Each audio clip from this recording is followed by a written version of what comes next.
आपका बच्चा suddenly rude हो गया है, he is acting out, he wants more privacy और फैमिली से डिस्टेंस बनाने लग गया है। ये साइंस है प्यूबर्टी के, और जितना हम इस फेज को समझेंगे उतना ही हम ये जर्नी अपने बेटों के लिए आसान बना सकते हैं। Hi, my name is Riddhi Devra, I am a certified parenting coach, और आज हम सीखेंगे प्यूबर्टी इन बॉयज़ इस टॉपिक के बारे में, बिकॉज ये एक बहुत इंपॉर्टेंट टॉपिक है और इंडियन फैमिलीज़ में हम इसे अच्छी तरह एड्रेस नहीं करते।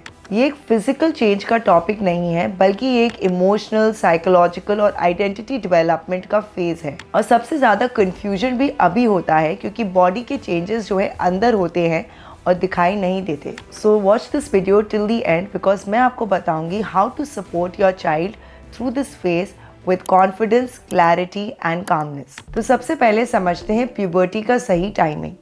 Puberty का age ranges between 9 to 15 years, but it peaks mostly between 11 to 13 years of age. But every child is different.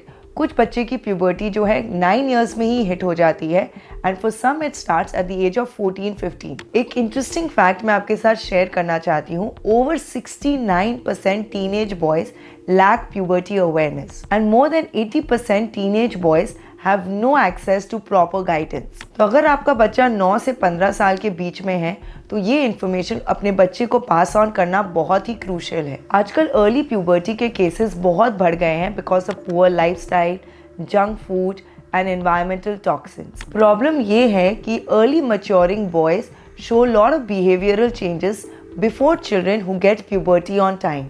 Early puberty होने के कारण बच्चे की इमोशंस और बॉडी स्पीड जो है मैच नहीं हो पाते। बच्चा छोटा है लेकिन चेंजेस ज़्यादा होते हैं, जिस कारण बच्चे के अंदर बहुत कंफ्यूजन हो जाता है। Let's understand the physical changes that you must notice in your child. आपको ये फिजिकल साइंस नोटिस करने हैं। 5 साइंस मैं आपके साथ शेयर करूंगी। फर्स्ट, बच्चे का जल्दी हाइट बढ़ना, वॉइस जो है क्रैक होना, डीप हो जाना, facial hair growth, excessive sweating and facial acne.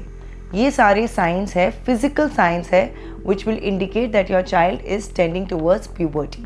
ये बिल्कुल नॉर्मल है और ऐसा इसलिए होता है क्योंकि बच्चे के अंदर टेस्टोस्टेरोन बढ़ जाते हैं, जो कि नॉर्मल लेवल से 10 गुना ज़्यादा है। एंड रियल चैलेंज फिजिकल नहीं है बल्कि इमोशनल और साइकोलॉजिकल है, जो मैक्सिमम पेरेंट्स मिस कर जाते हैं। तो सबसे पहला पॉइंट है identity crisis and masculinity pressure. तो इस फेज में बच्चा एक्सपीरियंस करता है आइडेंटिटी क्राइसिस। उसे लगता है कि वो बड़ा हो गया है, बट इमोशंस जो है बिल्कुल बच्चे के जैसे हैं। So the child faces something called the identity crisis. Boys generally struggle with identity creation, peer comparison and body image during this time. और इस टाइम जब हम अपने बच्चों को ये सारी चीज़ें बोलते हैं, आप बड़े हो गए हो, man up, be strong, don't cry like a girl, ऐसा बोल कर हम अपने बच्चों को बिल्कुल हेल्प नहीं करते, बल्कि we create a lot of emotional pressure and tension for them, and their brain is in a total state of chaos. और इस फेज में बच्चे अपने आप को अपने फ्रेंड से बहुत ज़्यादा कंपेयर करने लगते हैं, जैसे उनके हाइट, उनका फिजिकल स्ट्रेंथ, उनका वॉइस, फेस में hair growth. They compare every single thing with their friends. And on top of that, social media makes it worse by putting unrealistic expectations on your child. इस phase में बच्चे usually privacy demand करते हैं। Family activities उन्हें बिल्कुल boring लगने लगते हैं, उन्हें मन नहीं करता आपके साथ कहीं जाने का, आपसे बात करने का, and they always want to be with their friends. This is a very normal developmental stage, but being parents we get very personal, we get very emotional, और हमें ऐसा लगने लगता है कि मेरा बेटा मुझसे दूर हो गया। So let's talk about how to support your son through puberty. I'm giving you research-based support strategies जो actually work करते हैं। Number 1, normalize brain change. अपने बच्चे को एक्सप्लेन करिए कि ये टेम्पररी ब्रेन रीवायरिंग है, परमानेंट पर्सनालिटी चेंज नहीं है। Testosterone is reorganizing the brain for adult emotional processing. Number 2, validate their emotions without immediately fixing them. उनसे कहिए कि I can see that you are very frustrated, instead of saying calm down, चुप बैठो। Adolescents need validation first before correction. Third, create predictable family routines. इस hormonal chaos में हम बच्चे को stability provide कर सकते हैं by helping them create a predictable routine of a fixed sleep time, fixed eating time and family discussions. Number 4, teach emotional vocabulary. Boys in this phase usually struggle to express their emotions.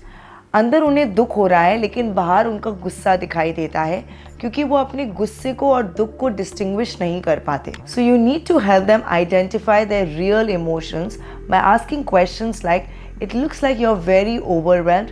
Let's talk if you want to. Now let's talk about role of fathers. Research बताती है कि father की closeness has a very positive impact on your child, especially during this phase. Boys are usually less connected to the fathers and more connected to mothers. But during this phase of puberty, this is a great opportunity for fathers to connect and bond deeper with their son. And this will also help your child's psychological development.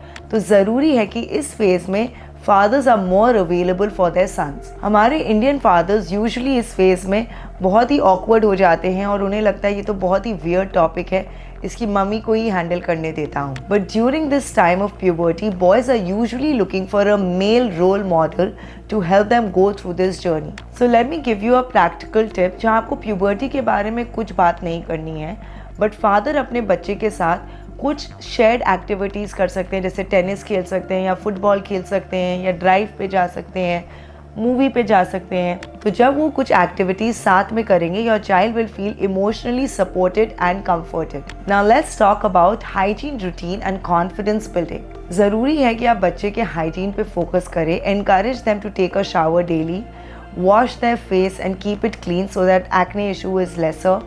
Eat healthy for good gut health. Use a deodorant for excessive sweating. ये सब करने से उन्हें clean feel होगा which will also have an effect on their emotions. इस phase में ज़रूरी है कि as a mother as a father आप अपने बच्चे के लिए अवेलेबल हो. एग्जाम्पल के लिए अगर आपके बच्चे के स्किन पे एक्ने हो गया है जिससे उसका कॉन्फिडेंस लो हो रहा है तो प्लीज़ उन्हें एक डर्मेटोलॉजिस्ट के पास लेके जाए जिससे एक्ने कम होगा, बच्चे का कॉन्फिडेंस इंक्रीज़ होगा. उनके हाइट के लिए उन्हें हेल्दी डाइट दे, उन्हें इमोशनली सपोर्ट करे और बताए कि हाइट ही सब कुछ नहीं है. उन्हें अलग अलग स्किल डेवलपमेंट के लिए भी एनकरेज करे जैसे म्यूज़िक, आर्ट, स्पोर्ट्स, क्योंकि ये सारे एक्टिविटीज़ में एंगेज करने से बच्चे का कॉन्फिडेंस जो है नेचुरली इम्प्रूव और इंक्रीज होता है. तो एज अ पेरेंट हमें हमेशा ये याद रखना है that puberty is a neurobiological transformation and even though this is a temporary phase it can create a life long impact on your child. तो इस फेज को सक्सेसफुली पास करने के लिए 3 की पिलर्स हैं. Number 1 patience with brain development, number 2 scientific understanding of changes and number 3 consistent emotional support for your child. Your sweet boy is still the same. He's just figuring out how to become a confident young man. And if you want a detailed written step-by-step guidance on how to help your child during this phase of puberty, description को check करिए, वहाँ पे मैंने link दिया है resource का, उस पर क्लिक करिए, अच्छे से पढ़िए और अपने बच्चे की प्रॉपर तरीके से सपोर्ट करिए. आई होप इस वीडियो से आपको काफ़ी कुछ सीखने को मिला और अगर आपको ये पसंद आया तो चैनल को ज़रूर सब्सक्राइब करिए क्योंकि यहाँ पर हम रियल पेरेंटिंग चैलेंजेस सॉल्व करते हैं.